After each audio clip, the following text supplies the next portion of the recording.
I just want to thank my mate Randall for putting in a good word to Liam Cameron Henderson, who in turn put in a good word to Jim Savage to allow me to speak today.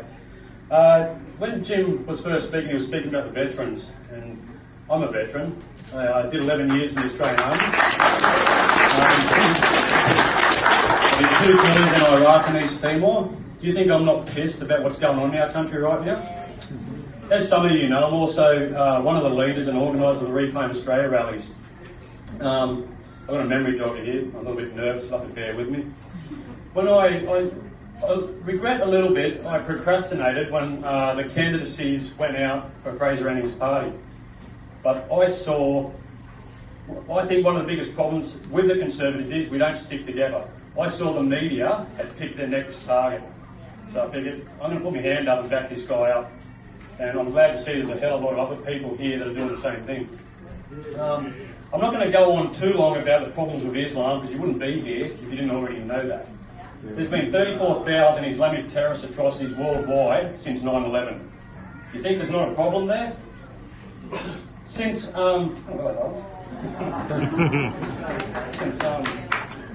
over 100 verses in the Islamic text that order this sort of thing. In the early 80s, according to the Australian census, there were 76,000 Muslims in this country. Today, there's nearly 700,000. We're in serious trouble here if we don't do something about it quick smart. Okay. One of the bombers from Sri Lanka, he went to university down in Melbourne. Can you imagine what would have happened if he went somewhere else that wasn't chock-a-block full of left-wing idiots? Maybe, just maybe, they might have actually imparted into this moron some sort of critical thinking where he could have actually examined his religion and realised that a mass murdering 7th century pedophile is not the best example of the human race. But they didn't. And therefore, he goes overseas and several hundred Christians are dead now because of it. Get up. This brings me to 5 very big problems that us as Conservatives face in this country. The first one is the universities. They are indoctrinating our future leaders with nothing but left-wing Marxist propaganda.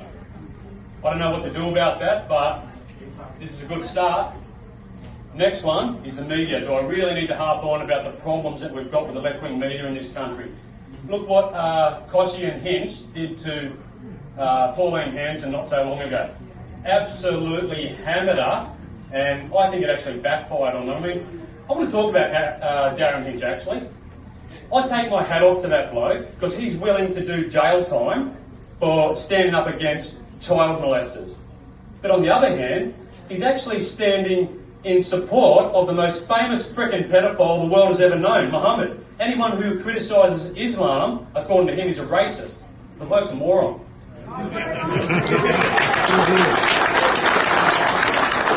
Okay. As you know, I am one of the leaders of Reclaim Australia with the media.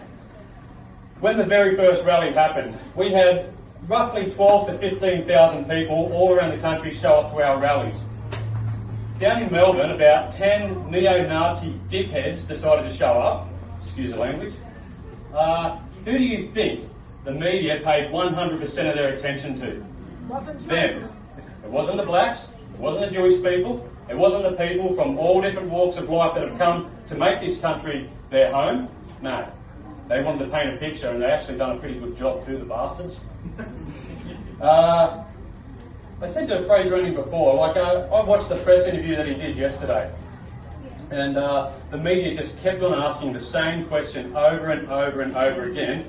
I think they were trying to get a bite out of him, like trying to get a rise so then they could paint him in a bad light there. Now, they were asking him about the bloke that got in the scuffle with the reporter down in Cronulla, I think it was, yesterday or the day before. Do the media hold the Greens responsible when their supporters scaled Parliament, glue themselves to seats, put dye in the water fountain down there? No, they don't. Di Natale gives them a big cuddle, welcomes them into Parliament. So we all know the media is a problem. We've got to do something about that. The next problem is social media. On the very same day that the elections got called, our page, Reclaim Australia, got shut down, as well as 10 other Conservative pages got shut down. Do you think that's not major political interference? Harvey Yemeni, you might know, he was a Jewish activist down in Melbourne. His page got shut down before that, but because he exposed that left-wing comedian Jim Jeffries, they left his footage up of the original job that they done on him. Now, the other problem is the politicians. We all know there is a problem with the politicians. Now, the problem with politics in this country is it's also one of our attributes. Australians are a very loyal bunch. Now, we are treating, how many people here know Labor supporters who have voted Labor their entire life? Heaps. And they'll never switch, no matter how bad they do. They treat their political parties the same way they treat their football teams. But the problem is, if the Broncos lose a football game, it's not going to affect our children's future, is it? No. But they keep voting for these morons. And you can't say anything to them. But we have to. We have to get through to them. Now, the last problem I see in this country is actually a little bit of a thorn in the side for me. I'm a Christian. I was actually supposed to give an apologetics lecture tonight at the church that I attend. But I figured this was more important. The churches, according to the last census, we make up nearly 52% of the country, the Christians in this country, okay? Unfortunately, the churches are not speaking out against Islam at all. Yes. They are not speaking out about our Christian brothers and sisters who are getting slaughtered at a rate of roughly 11 per day, every single day, in the name of a false prophet. They've got this attitude of turn the other cheek, which Jesus does actually say to do. But he also did something else. There was an incident where he didn't turn the other cheek. He went into the temple of where the money changers were, and he didn't turn the cheek then, he turned the tables, and he drove those grubs out. And that's what we need to friggin' do. But we don't do it with a bullwhip, we do it at the ballot box. Yes. If not this election, if we can't, we're going to put a foothold down now, but in the next election afterwards, I can see a very big change happening. Ladies and gentlemen, thank you very much for listening to me.